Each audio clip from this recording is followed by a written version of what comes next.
আরেকটা অপশন হচ্ছে পুরো বিশ্বে যুদ্ধ বাঁধিয়ে দিয়ে পুরো বিশ্বের আয়তন ছোট করে ফেলা। আর আমি কনফিডেন্ট আমার বক্তব্যে, এটা আমার ধারণা, আমার ইস্তেহাদও বলতে পারেন, যদিও আমি মুস্তাহিদ নই। আমার ইন্টারপ্রিটেশন, এই শব্দটা ভালো হবে, ইস্তেহাদ না বলে বলছি আমার ইন্টারপ্রিটেশন, যে অচিরেই তারা পুরো বিশ্বে একটা বড় যুদ্ধ বাঁধিয়েই ছাড়বে। দেখেন, ইনশাআল্লাহ অচিরেই তারা পুরো বিশ্বে একটা বড় যুদ্ধ না বাঁধানো পর্যন্ত থামবে না। ইরান মাঝখানে চেষ্টা করেছে আমরা সোনাতে তেল কেনা বেচা করবো, সোনা দিয়ে। ওই জন্য দেখেন ইরানের সাথে অলওয়েজ লেগে আছে, অলওয়েজ একটা ফিকশন লেগে আছে। আমি অবাক হব না যদি কয়দিন পর ইরানকে হামলা করে, আমি অবাক হব। আসসালামাইকুম প্রিয় ভাই বন্ধুরা, আবু তোহা আদনাম এমন কিছু ঘটনা নিয়ে কথা বল, যে যুদ্ধ ইরান এই আমেরিকার যে পশ্চিমাদের যে যুদ্ধগুলো হচ্ছে, যে পারমাণবিক বোমা নিয়ে হাওয়াজাবি, এই বিষয় নিয়ে তৃতীয় বিশ্বযুদ্ধকে নিয়ে আবু তোহা আদনাম কি এমন মূল্যবান বক্তব্য পেশ করছেন, চলুন সরাসরি। আসসালামু আলাইকুম ওয়া রাহমাতুল্লাহি ওয়া বারাকাতুহু। আলহামদুলিল্লাহ, আপনাদের এলাকার নাম হচ্ছে বদরগঞ্জ। হ্যাঁ, বদরগঞ্জ। বদরের যুদ্ধ কত হিজরিতে হয়েছে? বদরগঞ্জবাসীর এই খবর আছে কিনা, জানা আছে কিনা? জি বলেন। আপনারা তো জানেন, আলেমরা তো জানেন, আলেমদের কথা বলছি। জি, খ্রিস্টাব্দ না, হিজরি বলেছি। কত হিজরি? সুবহানাল্লাহ, সুবহানাল্লাহ। হ্যাঁ, গুগলে সার্চ দিয়ে বললেন নাকি? উত্তর ঠিক আছে, মাশাআল্লাহ। নবী সাল্লাল্লাহু আলাইহি ওয়াসাল্লাম নবী হয়েছেন 40 বছর বয়সে। জন্মগ্রহণের আগে বাবাকে হারিয়েছেন, তারপরে 6 বছর বয়সে মাকে হারিয়েছেন, 8 বছর বয়সে দাদাকেও হারিয়েছেন।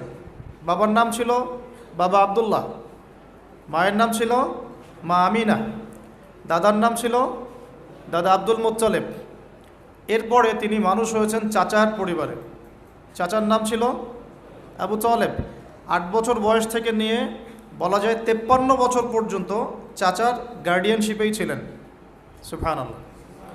এই চাচা আবু তালেব নবী সাল্লাল্লাহু আলাইহি ওয়াসাল্লামের জন্যে এবং দিন ইসলামের জন্যে, কারণ তার ভাতিজার দিন তো তারই দিন,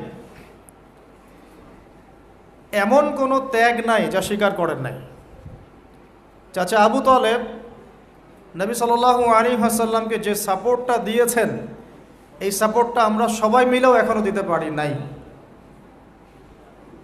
বিশ্বাস করেন? যে সাপোর্টটা নবী সাল্লাল্লাহু আলাইহি ওয়াসাল্লামকে চাচা আবু তালেব দিয়েছেন, এই সাপোর্ট আমরা সবাই মিলেও তাকে দিতে পারি নাই। চাচা আবু তালেব শেষ পর্যন্ত কালিমা পড়েন নাই। সাহাবীরা জিজ্ঞাসা করেছিলেন যে ইয়া রাসূলুল্লাহ সাল্লাল্লাহু আলাইহি ওয়াসাল্লাম, আপনাকে এত সাপোর্ট দেওয়ার পরে চাচা আবু তালেবের কি কোনোই উপকার হবে না, লাভ হবে না?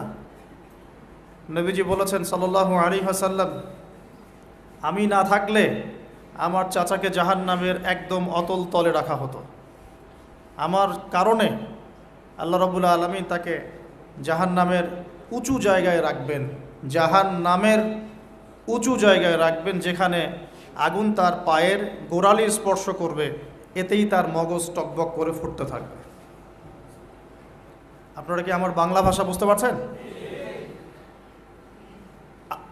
এমন কোনো সাপোর্ট নাই চাচা দেন নাই। মক্কার প্রায় 13 বছর যখন দাওয়াতি কাজ করছেন নবী সাল্লাল্লাহু আলাইহি ওয়াসাল্লাম, মানুষ গালি দিচ্ছে, কেউ থুতু নিক্ষেপ করছে, কেউ নামাজরত অবস্থায় মাথার উপরে উটের নাড়ি ভুঁড়ি চাপিয়ে দিচ্ছে, কেউ বলছে এই ব্যক্তি জাদুকর, এই ব্যক্তি গণক, এই ব্যক্তি মিথ্যাবাদী, নাউজুবিল্লাহ, এই ব্যক্তি ফারিকুল জামাত বিভক্তকারী, এই ব্যক্তি মজনুন, পাগল। তাকে আগলে রেখেছেন তার চাচা। মানুষ অর্থনৈতিক বয়কট করছে, চাচা আগলে রেখেছেন। 3 বছর সমাজ থেকে বহিষ্কার করা হয়েছে, গাছের ছালপাতা খেয়ে থেকেছেন বনু হাশিম, চাচা আগলে রেখেছেন। চাচা ছোটবেলা থেকে তাকে এত মহব্বত করেছেন, তার ছেলেদেরকে নিয়ে যখন খেতে বসতেন, আমাদের নবী সাল্লাল্লাহু আলাইহি ওয়াসাল্লাম একটু লাজুক ছিলেন, তিনি শোরগোল করতেন না, চুপচাপ খেতেন। চাচা আলাদা করে একটা খাবার রেডি করে তাকে আলাদা করে ডেকে খাওয়াতো, কারণ সবার সামনে হয়তো সে বলতে পারছে না, লজ্জা পাচ্ছে, শাই ফিল করছে, বাবা নাই মানুষের সংসারে, হয় না? এটা আপনারা হয়তো সবাই বুঝবেন না, আমরা বুঝি। যারা বাবা বা মা ছাড়া বড় হয়েছে অন্যের সংসারে, তারা এগুলো বুঝতে পারে। নবী সাল্লাল্লাহু আলাইহি ওয়াসাল্লাম এতিমদের প্রতি এত রহমদিল কেন ছিলেন? কারণ তিনি তো এতিম অবস্থায় বড় হয়েছেন, তিনি তার কষ্টটা বুঝতেন। আর আমরা যদি এখানে যদি কেউ এতিম থাকেন, তিনি বুঝবেন এতিমের সাইকোলজি কেমন, তার চাহিদা কেমন, কষ্ট কেমন। চাচা আবু তালেব তাকে এত মহব্বত করেছেন, আমি ভাষায় প্রকাশ করতে পারব না। আর আমরা চাচা আবু তালেব সম্পর্কে অনেক সময় আলোচনা করি, কিন্তু তার চাচির কথা ভুলে যায়। তার চাচির নাম ছিল ফাতিমা। কি নাম ছিল? এই নামে তিনি তার মেয়ের নাম রেখেছেন। এই ফাতিমা, তার চাচি, নবী সাল্লাল্লাহু আলাইহি ওয়াসাল্লামকে আলাদা করে ডেকে খাওয়াতেন, মহব্বত করতেন। তিনি কিন্তু তার সন্তান না, অন্য কারো সন্তান। একজন মেয়ের পক্ষে অন্যের সন্তান মানুষ করা চারটাখানি কথা না। সতীনের সন্তানই সহ্য করতে পারে না, আর অন্য মানুষের সন্তান নিজের মতো করে মানুষ করা একটা মেয়ের পক্ষে এত সহজও না। তো এই কাজটা চাচি করেছেন। আমি একটা জায়গায় আসতে চাচ্ছি, এত কিছু করার পরেও, সমাজের মানুষের অত্যাচার, নির্যাতন সব থেকে ভাতিজাকে প্রোটেক্ট করার পরেও শেষমেশ তিনি কালিমা লা ইলাহা ইল্লাল্লাহ সাক্ষ্য দেন নাই। শেষ মুহূর্তে নবী সাল্লাল্লাহু আলাইহি ওয়াসাল্লাম বারবার বলছিলেন, হে চাচা, খালি কালিমা পড়েন, আমি আপনার জন্য আল্লাহর কাছে সুপারিশ করব। তিনি শেষ পর্যন্ত কালিমা পড়েন নাই। শেষমেশ তিনি বলেছেন যে না, আমি আব্দুল মুত্তালিবের ধর্মের উপরে থাকলাম, নাউজুবিল্লাহ। সারা জীবন সাপোর্ট দেওয়ার পরে কালিমা পড়ে মুসলিম না হওয়ার ফলশ্রুতিতে আল্লাহর নবীজি বলছেন, আল্লাহ পাক তাকে জাহান্নামের উঁচু স্থানে রাখবেন। আমরা যারা মুসলমান, মুসলিম পরিবারে জন্মগ্রহণ করেছি, আমরা বা আমাদের মধ্যে বেশিরভাগ মানুষ এখনও এই নিয়ামতের শুকরিয়া আদায় করতে পারি নাই যে আল্লাহ পাক আমাদেরকে মুসলমান পরিবারে জন্ম দিয়েছে, কালিমা পড়ার তৌফিক দিয়েছে। আমরা সহজে যা পেয়ে যাই তার মূল্য বুঝি না। আল্লাহ পাক যে আমাদেরকে, আল্লাহ পাক কি আমাকে জিজ্ঞাসা করেছিলেন যে আবু আদনান, তোমাকে মুসলিম বানাবো না অমুসলিম বানাবো? আপনাকে কি আল্লাহ পাক জিজ্ঞাসা করেছেন, হে আব্দুল্লাহ, আব্দুর রহমান, তোমাকে মুসলিম বানাবো না অমুসলিম বানাবো, তুমি কি চাও? আল্লাহ পাক আমাদেরকে জিজ্ঞাসা করেন নাই। নিজ অনুগ্রহে আল্লাহ পাক আমাদেরকে মুসলিম পরিবারে জন্ম দিয়েছেন। তো সেই মুসলিম পরিবারের মানুষ এখন কালিমা লা ইলাহা ইল্লাল্লাহের সঠিক মর্মও জানে না, তাওহীদও জানে না, শিরকও চিনে না, ইমানের রোকনগুলোও বোঝে না, ইমানের মূলনীতিও বোঝে না, ইমান ভঙ্গের কারণও বোঝে না, কোনো ক্ষেত্রে ওযু গোসলের মাসলা মাসাইলও জানে না, নামাজ পড়ার ফরজ ওয়াজিব সুন্নাত মুস্তাহাব বোঝে না, নামাজ পড়েও না। মাশাআল্লাহ, জুমার দিনে নামাজ পড়তে আসে অনেকেই, ঈদের দিনে প্রথম দেখা যায়, আর জানাজার নামাজে প্রথম দেখা যায়। আর দেখা যায় যারা এরকম নামাজ কালাম পড়ে না, তাদের জানাজা আবার 3-4 বার হয়। নামাজগুলো মনে বাকি শোধ করে পড়ে, রোজা রাখে না, জাকাত তো মাশাআল্লাহ প্রায় উঠে গেছে বললেই চলে সমাজ থেকে। বাংলাদেশের ধনিক শ্রেণীরা যদি জাকাত দিত, 10টা পদ্মা সেতু বানানো যায়। বিশ্বাস করতেছেন না? ধনীরা যদি সত্যি সত্যি জাকাত দিত, জাকাতের টাকা পদ্মা সেতুতে দেওয়া যাবে কিনা সেটাও একটা মাসালা আর কি। আমি একটা এক্সাম্পল দিলাম আর কি। জাকাতের টাকা তো ওইটা করা যাবে কিনা, এটা তো একটা মাসালা, তাই না? জাকাতের খাট তো 8টা, ইন্নামা সাদাকাতু লিল ফুকারা ওয়াল মাসাকিন ওয়াল আমিলিনা আলাইহা ওয়াল মুআল্লাফাতি কুলুব ওয়া ফির রিকাব ওয়া ফি সাবিলিল্লাহ, এরকম কয়েকটা খাত আছে। তা আমি একটা এক্সাম্পল দিলাম, যদি বাংলার মানুষ ধনিক শ্রেণী ঠিকঠাক জাকাত দিত, বিশ্বাস করেন সমাজে আপনি দরিদ্র মানুষ খুঁজে পেতেন। আর জাকাত ভিত্তিক অর্থনীতি চালু আপনি করতে পারবেন না, রাষ্ট্রীয়ভাবে পারবেন না।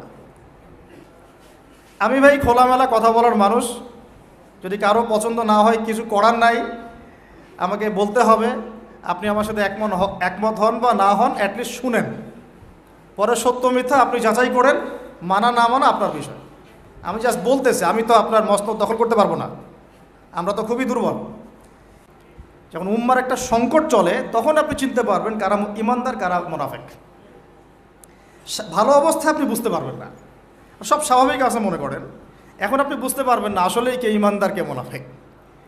উম্মার উপর কোনো বাধা বিপত্তি আসলে তখন বুঝতে পারবেন যে আসলেই কে ইসলামের পক্ষে আছে, কে ইসলামের বিপক্ষে আছে, আর কে ভিতরে ঢুকে ঢুকে শয়তানি করতেছে। আমাদের আলোচনার টপিক এইটা না, টপিকে আসতেছি। আমি একটা কথা বলতে চাচ্ছিলাম যে আল্লাহ পাক যে আমাদেরকে জিজ্ঞাসা না করেই মুসলিম পরিবারে জন্ম দিয়েছেন, এই নেয়ামতের শুকরিয়া আমরা আদায় করতে পারবো না। যদি সারা জীবন সেজদায় পড়ে থাকি এখন থেকে নিয়ে, আমরা শুধু তাওহীদের অনুসারী হয়েছি, এই কৃতজ্ঞতাই আমরা আদায় করতে পারবো না। আমরা দিনের জন্য কিছুই করি নাই, আমাদের দ্বারা ইসলামের বড় বড় খেদমত হয়েছে এমন না। আবু তালেব একা যা করেছেন, আমার মতো 100 জন আবু তালেব তা করতে পারে নাই, পারবে না, এটাই সত্য কথা। আবু তালেব কোন অবস্থায় করেছেন? যখন চতুর্দিক থেকে আল্লাহর নবীকে সবাই ছিছি করছে, গালিগালাজ করছে, হত্যার পর্যন্ত চেষ্টা করছে। পুরো সমাজ একদিকে, আবু তালেব একাই একদিকে। তার কাছে প্রস্তাব দেওয়া হয়েছে, তোমার ভাতিজাকে আমাদের হাতে তুলে দাও, নাহলে আমরা ব্যবস্থা নিব। সে বলছে, আমি আমার ভাতিজাকে তোমাদের হাতে তুলে দিব না যতদিন না আমার দেহ মাটির তলে না যাচ্ছে। হ্যাঁ, তিনি নবীজিকে গিয়ে বলছেন, তা আমার বৃদ্ধ কাঁধের উপর এত বোঝা দিও না ভাতিজা, আমার বয়স হয়ে গেছে, ওরা তোমাকে বলছে তুমি দাওয়াতটা ছেড়ে দাও। তো নবীজি বলছেন, আমার ডান হাতে যদি চাঁদ এনে দেওয়া হয়, বাম হাতে সূর্য এনে দেওয়া হয়, চাচা আমি এই দাওয়াত ছাড়তে পারবো না। হয় আমি এই পথে দাওয়াত দিতে দিতে আমার এই দিন বিজয়ী হবে, না হলে আমি হালাক হয়ে যাব। তখন কি হলো? তখন তিনি বললেন যে ওরা তোমার দিকে আসতে পারবে না দলে দলে, যতক্ষণ না আমি আবু তালেব দাফন হচ্ছি মাটির তলে। কথা বুঝতে পারছেন? এখন মূল কথাটা হচ্ছে, আমরা যারা মুসলিম পরিবারে জন্মগ্রহণ করেছি, এরপরেও আমরা তাওহীদের জ্ঞান অর্জন করছি না, শিরক থেকে দূরে থাকছি না, নামাজ পড়ছি না 5 ওয়াক্ত ফরজ নামাজ, যাকাত দিচ্ছি না, সওম রাখছি না, প্রোটেস্ট্যান্ট মুসলিম হয়েছি, Protestant version of Islam follow করছি, ইসলামের দাওয়াতের কাজ করছি না, দিনের বিজয়ের কোনো ফিকির করছি না। সত্যি কথা বলতে আমাদের দুনিয়াতে থাকার চেয়ে না থাকাই ভালো। আমরা এখন গরু ছাগল। বিশ্বাস করেন আমার কথা, আল্লাহ পাক এই শব্দই বলেছেন সূরা আরাফের সম্ভবত 189 নম্বর আয়াত, 189। ওয়ালাকাদ বা'দা আউযু বিল্লাহি মিনাশ শাইতানির রাজিম ওয়ালাকাদ যারানা লিজাহান্নামা কাসীরাম মিনাল জিন্নি ওয়াল ইনস। আল্লাহ পাক বলছেন, আমি প্রচুর জিন আর মানুষকে দিয়ে জাহান্নাম পূর্ণ করব। বলি নাউযুবিল্লাহ। লাহুম কুলুবুন, কেন পূর্ণ করব? তাদের কি অপরাধ ছিল? কি অপরাধে করব? লাহুম কুলুবুন, তাদেরকে কলব দিয়েছিলাম, লা ইয়াফকাহুনা বিহা, বোঝার চেষ্টা করে নাই। ওয়ালাহুম আযানুন, কান দিয়েছিলাম, লা ইয়াসমাউনা বিহা, শোনে নাই। ওয়ালাহুম আ'য়ুনুন, চোখ দিয়েছিলাম, লা ইউবসিরুনা বিহা, চোখ দিয়ে দেখে নাই, কলব দিয়ে উপলব্ধি করে নাই, কান দিয়ে বলেন শোনে নাই, চোখ দিয়ে দেখে নাই। উলাইকা কাল আনআম, এরা ছিল আনআমের মতো। আনআম কি? আনআম মানে গবাদি পশু, ক্যাটেলস, গবাদি পশু। শুধু তাই না, বালহুম আদল, বরং এর চেয়েও নিকৃষ্ট ছিল। গবাদি পশুকে যে দায়িত্ব দেওয়া হয়েছে ও সেটা পালন করে। প্রত্যেক প্রাণীকে যে দায়িত্ব দেওয়া হয়েছে সেই দায়িত্ব তারা পালন করে, করে কি না? না হলে আমরা এত বড় বড় বড় প্রাণীর সাথে কিভাবে পেরে উঠতাম? একটা গরু নির্দ্বিধায় জীবনকে সঁপে দিচ্ছে, বিদ্রোহ করছে না, করছে? তো আল্লাহ পাক এই কথা বলছেন, উলাইকা কাল আনআম, তারা হচ্ছে গবাদি পশুর মতো। বালহুম আদল, বরং তার চেয়েও নিকৃষ্ট। কারা? উপলব্ধি করে না, দেখে না, শোনে না। এখন আমাকে উত্তর দেন দেখি, আমাদের মধ্যে এখানে কোন ব্যক্তি আছেন যে চোখে দেখেন না, কানে শোনেন না, উপলব্ধি করেন না? আমরা সবাই চোখে দেখি। এই চোখে দেখি কি না? দেখতে পাচ্ছেন তো আপনি? কানে শুনতে পাচ্ছেন কি না? তাহলে আল্লাহ পাক কোন চোখের কথা বলছেন আর কোন কানের কথা বলছেন যেগুলো অন্ধ? বলেন। নিঃসন্দেহে অন্য আরেকটা চোখ আছে, আরেকটা কান আছে, আরেকটা চোখ আছে, কান আছে। এটা কোথায়? কলবে। তাহলে আবু জেহেল আল্লাহর নবীকে চিনতে পারছে না, আবু বকর রাদিয়াল্লাহু আনহু চিনতে পারছেন, তাহলে দুজনের তো বাইরের চোখ একই। কোন চোখ তাহলে অন্ধ আবু জেহেলের, যে কারণে আবু জেহেল আল্লাহর নবীকে চিনতে পারল না? বলেন। এখন বলেন, মুসলমান পরিবারে জন্ম নেওয়ার পরে আমরা যারা নামাজ পড়ি না, জাকাত দেই না, রোজা রাখি না, সামর্থ্য হয়েছে হজ করি না, জুমার দিনে আসি, ঈদের দিনে আসি, হ্যাঁ, সৎ কাজে আদেশ করি না, অসৎ কাজে নিষেধ করি না, কোরআন তেলাওয়াত করা শিখি না, রাসূলের সুন্নাহ মাফিক জীবন গড়ি না, আর অর্থনীতি রাজনীতিতে গেলাম না, ওটা গেলামই না, বাদ, ওটা তো অনেক বড় স্কেল। তাহলে আমাদের কি চোখ আসলেই আছে, কান আসলেই আছে, কলব কি আসলেই জিন্দা, না সত্যিকার অর্থে আমরা গবাদি পশু হয়ে গেছি? আত্মপর্যালোচনা করতে হয় তো। আত্মপর্যালোচনা, মোরাকাবা মানে হচ্ছে আত্মপর্যালোচনা, নিজেদেরকে নিয়ে ভাবতে হবে তো। এখন আপনি আমাকে উত্তর দেন, যেই মুসলমান নামাজ পড়ে না, রোজা রাখে না, দাওয়াতের কোনো মেহনত নাই, দিন প্রতিষ্ঠার সংগ্রাম নাই, কোরআনও তেলাওয়াত করতে জানে না, আল্লাহর পথে সদকা করে না, তাওহীদের জ্ঞান নাই, শিরকের জ্ঞান নাই, সুন্নতের জ্ঞান নাই, বেদাতের জ্ঞান নাই, ঈমান ভঙ্গের কারণ জানে না, অজু করার মাসালাও জানে না, তো এই মুসলমান সারা বিশ্বে মার খাবে না তো কারা খাবে? আমাকে বলেন, উত্তর দেন। আমার জানা নাই, আমি এগুলো বুঝি না, বুঝতে আসছি। আমি অনেক কিছুই বুঝি না, যে আমার বুঝের সাথে অনেক কিছুই মিলে না।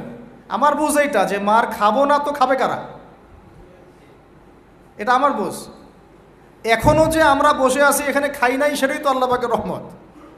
অনেক আগেই তো আল্লাহর গজব আসা উচিত ছিল। নামাজ তো আগেই ছেড়ে দিছো তুমি, জাকাত দাও না, রোজা রাখো না, রাসূলের সুন্নাতের কোনো খবরই নাই, প্রতিদিন ক্লিন শেভ করতেছো তুমি, বাইকে করে মেয়ে নিয়ে ঘুরতেছো, ইউনিভার্সিটিতে গোল হয়ে বসে আসো মেয়েদের সাথে, অ্যাভেলেবেল তো এগুলো হচ্ছে, অ্যাভেলেবেল। মেয়েরা জেনা করতেছে, বহু ছেলে পেলে এখন বিয়ে তো কঠিন, এই জন্য এই পথটা বেছে নেয়, এই পথটা সহজ। 5 দিন 7 দিন একটা মেয়ে কিনে ঘুরলে দেখা যায় যে ওই বিছানায় চলে যাওয়া যায়। এখন তো এই যুগ চলতেছে। আগেকার সেই যুগ নাই তো, যে চিঠি দিয়ে প্রেম করে, লম্বা প্রেম হয়, পরে বিয়ে হয়। এখন সব দৈহিক সম্পর্ক, 1 মাস একজনের পিছনে, ওটা হয়ে গেছে পরের মাসে আরেকটার পিছনে। ইউনিভার্সিটিতে জেনা আর জেনা, জেনা আর জেনা, এমনকি চাকরি ক্ষেত্রেও ফ্রি মিক্সিং, অফিস আদালত, কোর্ট কাচারি, রাজনৈতিক মিছিলে পর্যন্ত ছেলে মেয়ে একসাথে সামনাসামনি, সব জায়গায়। এগুলো অধিকার। তো এই ফ্রি মিক্সিংয়ের কারণে কি হয়েছে, আমরা জেনাটাকে উন্মুক্ত করে ফেলেছি। তো এখন আপনি বলেন, যে আমাকে বুঝান, যে এইরকম অবস্থায় মুসলমানদের উপরে যদি বিপর্যয় না আসে, কোন সময় আসবে? আসে নাই, আল্লাহ পাকের খাস রহমত। হয়তো আল্লাহ পাক এখন পর্যন্ত সুযোগ দিয়ে রেখেছে। উপলব্ধি যে সবাই করে না এমনও না, বহু মানুষ উপলব্ধি করে, কিন্তু তাদের সংখ্যা নিতান্তই কম। আর তাদের মধ্যে আবার বিভক্তি আছে, অনৈক্য আছে, আপোষে হিংসা বিদ্বেষ পরশ্রীঘাতরতা আছে, তারা আবার ইউনাইটেড না। তো বদরগঞ্জবাসীর জানা উচিত যে বদরের যুদ্ধ হয়েছে 2য় হিজরিতে। কত হিজরি? 2য় হিজরিতে। আল্লাহ নবী সাল্লাল্লাহু আলাইহি ওয়াসাল্লাম এই চাচার সংসারে মানুষ হয়েছেন প্রায় 53 বছর পর্যন্ত। এই চাচাই তাকে বিয়ে দিয়েছেন 25 বছর বয়সে। তার আগে চাচার ব্যবসা তিনি সামলেছেন। ওই ব্যবসার এক কাফেলা খাদিজা রাদিয়াল্লাহু আনহার অর্থ ছিল। এই ব্যবসা দিয়ে তাকে টেস্ট করলেন, দেখলেন আমানতদার, সুদর্শন, মাশাআল্লাহ উন্নত চরিত্রের মানুষ, উন্নত রুচিবোধের মানুষ, আল আমিন, বিশ্বস্ত। বিয়ের প্রস্তাব পাঠালেন, চাচা বিয়ে দিয়ে দিলেন। কার সাথে? খাদিজা রাদিয়াল্লাহু আনহার সাথে। তখন তার বয়স কত ছিল? 25। তার বয়স কত? 40। আর আমাকে এই সেকুলার সমাজকে আমরা বলতে চাই, আমি বলতে চাই, অ্যাটলিস্ট মনে করেন কথার কথা যে আমার স্ত্রীর বয়স 40, আমার বয়স 25, এখন আমরা একে অপরকে মহব্বত করি, ভালোবাসি, আমরা সংসার জীবনে হ্যাপি, সুখী, এবং আমাদের সন্তান সন্ততিও হচ্ছে। এমন না যে আমরা মেডিকেল সায়েন্সের ভাষায় এই দিকে আমরা অক্ষম। মহব্বত আছে, দুজন দুজনকে পেয়ে সুখী, একে অপরকে ভালোবাসি, সন্তান হচ্ছে। আপনার কোনো সমস্যা? আমি আমার এই ম্যারিড লাইফে আমরা হ্যাপি, আপনার কোনো সমস্যা? আমার স্ত্রীর বয়স 40, আমার বয়স 25। মনে করেন আমার বয়স এখন 32-33 হবে আর কি, সূর্যের হিসেবে, কিন্তু বয়স কিন্তু ফিক্স হয় চন্দ্রের হিসাবে। আমরা সূর্য হিসাব করি। এখন ধরেন আমি একটা বিয়ে করলাম, ধরেন ধরেন ধরেন তো স্ত্রীর বয়স মনে করেন 16 বছর। কত? মনে করেন 16 বছর। আচ্ছা, সে কি সন্তান জন্মদানে সক্ষম? সক্ষম। সে কি ম্যাচিউর, ফিজিক্যালি স্ট্রং? এখন ওর বয়স 16, আমার বয়স 32। এখন ও আমার সাথে হ্যাপি, আমি তার সাথে হ্যাপি, সন্তান জন্ম হচ্ছে, দুজন সুখে আছি, মহব্বতের সাথে আছি, সুস্থ আছি। কোনো সমস্যা আপনার? তো এই হলো অবস্থা, সার্কাস। এখন এই 16 বছরের মেয়ে, আপনার মেয়ে, আপনি বিয়ে দিতে পারবেন না। বলবেন যে আপনি রাষ্ট্র আইনের বিরুদ্ধে কথা বলছেন। না, আমি বিরুদ্ধে কথা বলছি। আমি বুঝাচ্ছি যে এটা কতটা অসার একটা আইন। 16 বছরের একটা মেয়ে যদি জেনা করে, আপনি উৎসাহিত করছেন। 16-17 বছরের মেয়েরা জেনা করে না?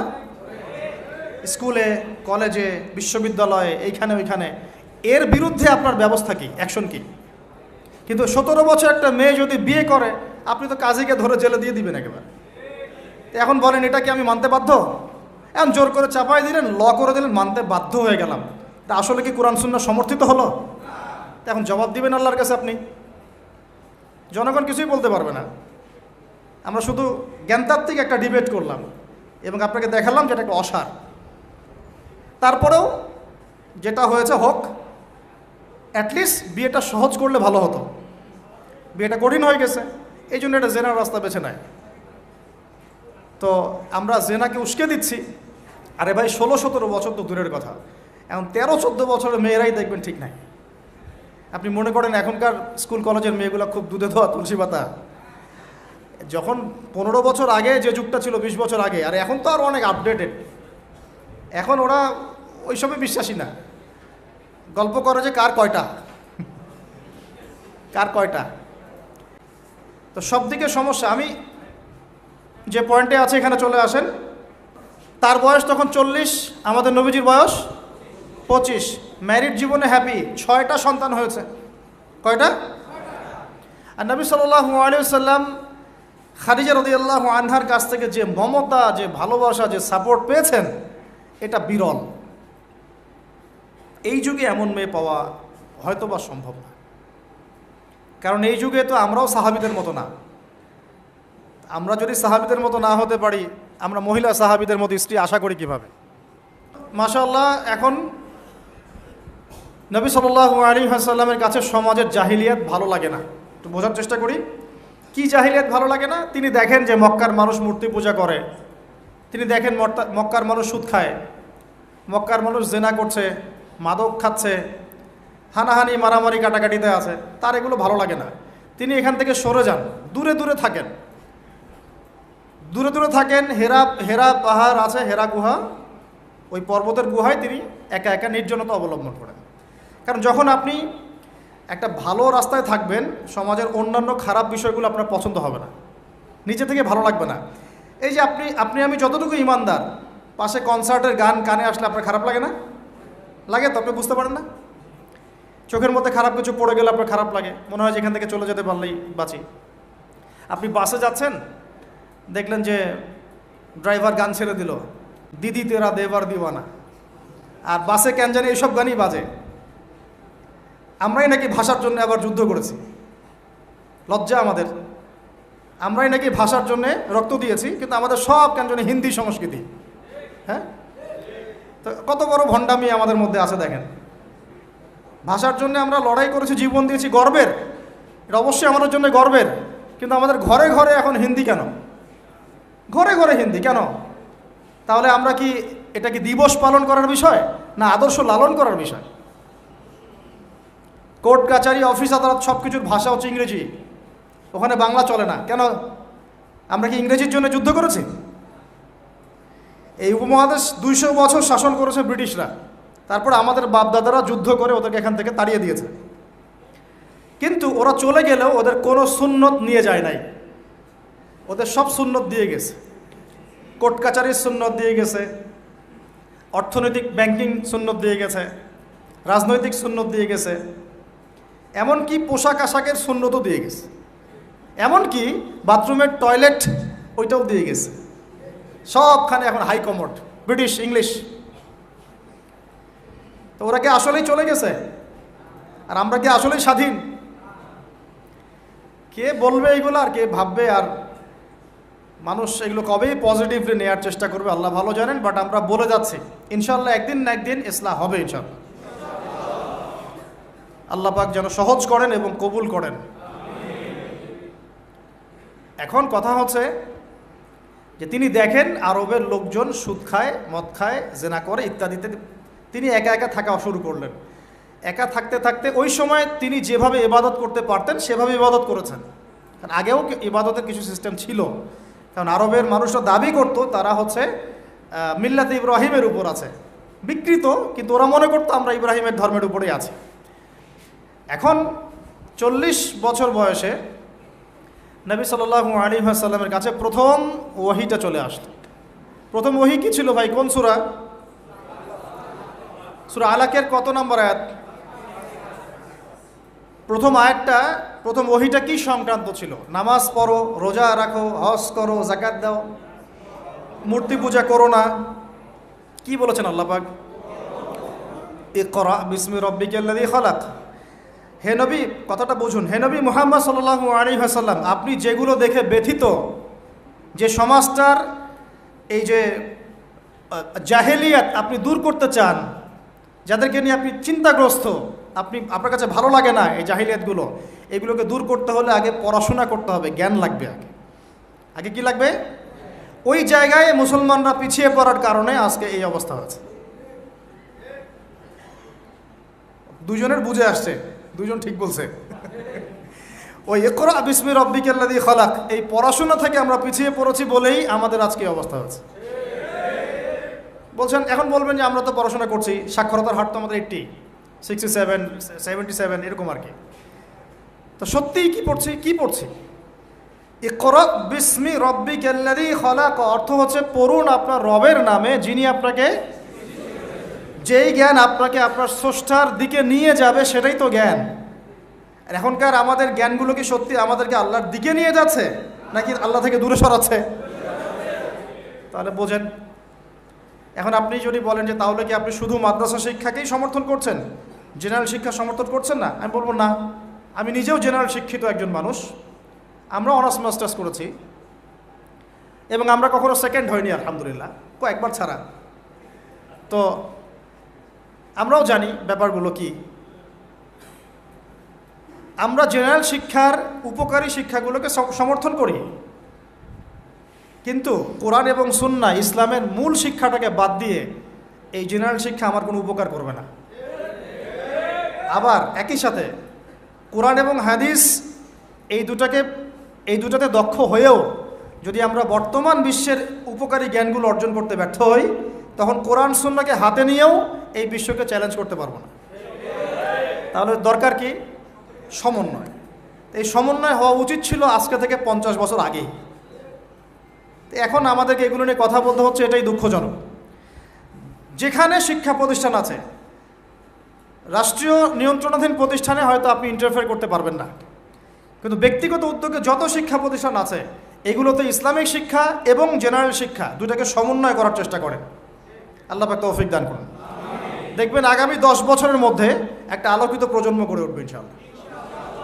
আমার ছেলে বাংলা, ইংরেজি, অঙ্ক সব শিখবে, এদিকে হাফেজে কোরআন হবে, আরবি ভাষা শিখবে, আরবি ব্যাকরণ শিখবে, হাদিসের ইবারত পড়ার যোগ্যতা অর্জন করবে, মোতাআলা করবে। মাশাআল্লাহ, একদিন দেখা যাবে সে কোরআন সুন্নাহর জ্ঞানেও দক্ষ হয়েছে, এদিকে সে ডক্টর হয়েছে, মাশাআল্লাহ, সে ইঞ্জিনিয়ার হয়েছে, পাইলট হয়েছে, সেনাবাহিনীর মেজর কর্নেল হয়েছে। সম্ভব না? অনেক ডক্টর দেখবেন যে 50 বছর বয়স হওয়ার পরে ইসলামের দিকে এসে চর্চা করা শুরু করে, তারপরে দিনের দিকে হেদায়েত হয়ে দিনের উপকারে কাজ করছে। অনেক ইঞ্জিনিয়ার সাহেব এই কাজ করছেন, অনেক অনেক আর্মি অফিসার, র্যাবের, পুলিশের, বিজিবি, তারা দেখবেন যখন রিটায়ার্ড করে বা যখন মানে সিনিয়র হয় তখন গিয়ে চর্চা করা শুরু করে, এবং তখন তারা আবার দিনের জন্য অনেক কিছু করতেও চায়, করেও, অনেকে করে না। তারা কি অমুসলিম নাকি? তারা তো আমাদেরই ভাই, আমাদের ভাই না। শোনেন, যদি বাংলাদেশ রাষ্ট্রীয়ভাবে কখনো জিহাদে যায় কুফফারদের বিরুদ্ধে, তাহলে আমরা যাব না তারা যাবে? যাবে তো তারাই। জি, আপনি যাবেন না, যাবে তো তারাই। আপনার আমার কি প্রশিক্ষণ আছে? যদি বাংলাদেশে কোনো মনে করেন যে 100% ইসলামী জ্ঞানে পরিপূর্ণ কোনো নেতা আসছে, আমির, রাষ্ট্রীয় আমির, এখন সে চিন্তা করলো যে আমি এর বিরুদ্ধে সৈন্য পাঠাবো, ভাবতে পারে কি পারে না? 73 সালে 6টা মুসলিম দেশ সৈন্য পাঠিয়েছিল। মিশর ছিল, জানেন না আপনারা এগুলা ইতিহাস, 6 দিনের যুদ্ধ। তো যাই হোক, ধরেন বাংলাদেশ এমন একজন নেতার আন্ডারে আছে, যেই নেতা বললো ঠিক আছে আমিও পাঠাবো, আমার এখান থেকেও 2000 সৈন্য যাবে। তখন কিন্তু ওই 2000-এর মধ্যে আপনি থাকবেন না, থাকবে ওই আর্মি অফিসারই, ওই বিজিবি, ওই র্যাব, ওই পুলিশ, ওই ভাইরাই থাকবে। তারা আমাদের ভাই না? তাদেরকে মেসেজটা পৌঁছাতে হবে যে আপনারা পরিপূর্ণ ইসলামের সামনে আত্মসমর্পণ করেন। ইনশাআল্লাহ আল্লাহ পাক দুনিয়াতেও সুখী করবেন, পরকালেও সুখী করবেন। আমরা দোয়া করব, দোয়া। আপনারা কখনো একটা রাষ্ট্রের মধ্যে জাতিগত বিভাজনে যাবেন না। জাতিগত বিভাজনটা খুব খারাপ, এতে করে রাষ্ট্রের অভ্যন্তরীণ যে স্থিতিশীলতা নষ্ট হয়ে যায়। আমরা আলহামদুলিল্লাহ ইসলামকে তো ভালোবাসি, মহব্বত করি, পারি না পারি আমাদের মন তো ব্যথিত হয়, হয় না? এটা আল্লাহ পাক দেখছেন ইনশাআল্লাহ। আল্লাহ পাক ওই অনুযায়ী আমাদেরকে প্রতিদান দিবেন ইনশাআল্লাহ। তবে চেষ্টা আরও বাড়াতে হবে। এই চেষ্টা বাড়ানোর কথা বলতে এখানে আসছি। আল্লাহ নবীর মন খারাপ, তখন ওহী এসেছে। ওহী প্রাপ্ত হওয়ার পরে নবী সাল্লাল্লাহু আলাইহি ওয়াসাল্লাম একটু ভীত, একটু সন্তুষ্ট। তখন খাশিতু আলা নাফসি। বাংলাদেশে যত সিরাতের বই আছে না, তার 80% সিরাতের বই আপনি পাবেন যে ওই সময় নবী সাল্লাল্লাহু আলাইহি ওয়াসাল্লাম এতটা ভীত সন্ত্রস্ত হয়ে গিয়েছিলেন, কয়েকবার তিনি চিন্তা করেছেন যে আমি পাহাড়ের উপর উঠে নিজেকে শেষ করে ফেলবো। এটা নিয়ে তো বিশাল ইস্যু সৃষ্টি করে ফেলছে বাংলাদেশে। হ্যাঁ, আর রাহিকুল মাকতুম বলেন, আর যে কোনো বড় বড় সিরাতের গ্রন্থ বলেন, এটা যদি লিখা না থাকছে আমি বক্তব্য দেওয়া ছেড়ে দেব। বাসায় গিয়ে দেখেন, চেক করেন, রাইটাররা লিখেছেন। এটা আমাদের কথা না। কয়েকবার তিনি পাহাড়ের উপর উঠে চিন্তা করেছেন যে আমি যা দেখলাম, ফেরেশতা এসেছে আমাকে জড়িয়ে ধরেছে, আমাকে বলছে পড়ুন, আসলে ব্যাপারটা কি, আমি কি মানে সঠিক আছি না ভুল হচ্ছে। মানসিক একটা পেরেশানির মধ্যে তিনি ছিলেন। তখন কয়েকবার নিজেকে শেষ করে ফেলার চেষ্টাও করেছেন।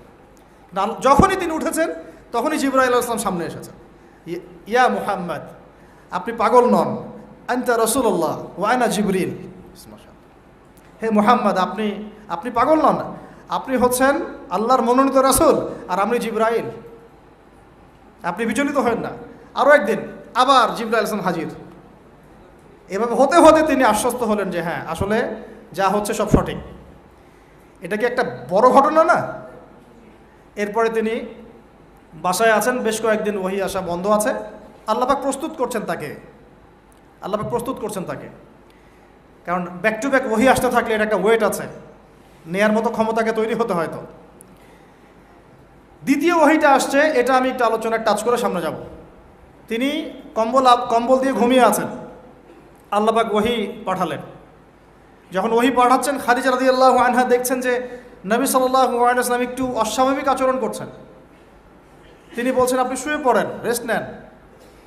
নবীজি বলছেন আমার এখন রেস্ট নেওয়ার সময় নাই। আল্লাহ পাক আমাকে বলেছেন ইয়া আইয়ুহাল মুদ্দাসসির, হে কম্বল আবৃত রাসূল, কুম, উঠে দাঁড়ান, ফাংজির, মানুষকে সতর্ক করেন। তো কুম ফাংজির অর্থ মানে এই না যে বিছান থেকে উঠে মাটিতে দাঁড়ান। মানে হচ্ছে আপনার কাছে যা আসছে এটা সত্য, এটা দ্বীনে হক, আল্লাহর পক্ষ থেকে আসছে।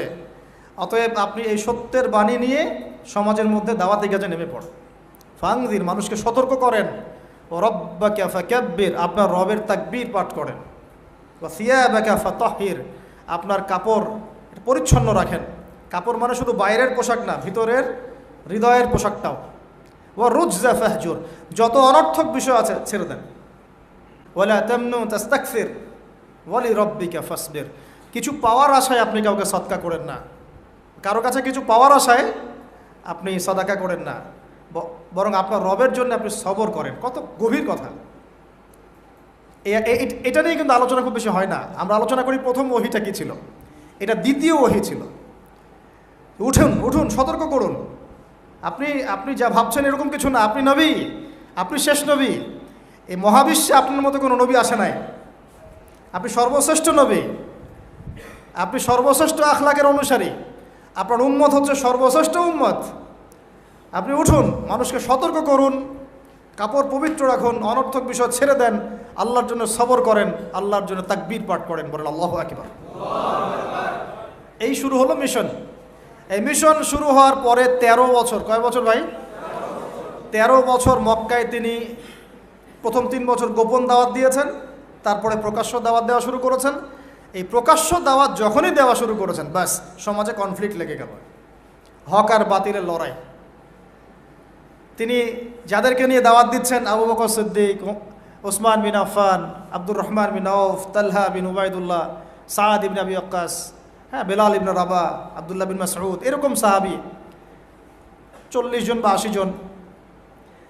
আর নিজের ঘরে আছে স্ত্রী আলী ইবনে আবি তালেব, যায়েদ ইবনে হারেসা, জাফর বিন আবি তালেব।